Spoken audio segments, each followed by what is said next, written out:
Tuwi kinamainan ng mga students.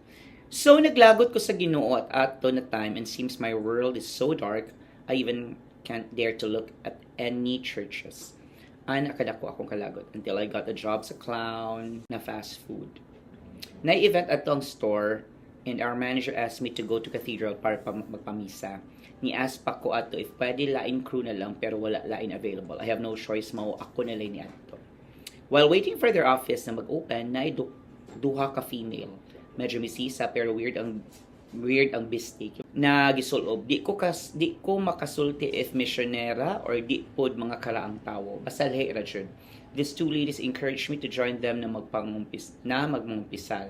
At first, hesitant ko kay di pa ko ready, but later on, I don't know, pero napayas ko nila until ako ilagi paon na og kumpisal.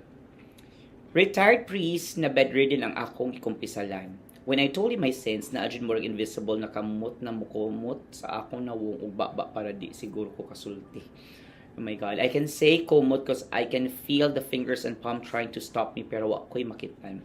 Although naglisod kong sulti pero naningkamot jud ko sa pagsaysay sa tanan na akong kalagot ug kayo ubo sa Ginoo ug gusto na nako mahuman na ang tanan.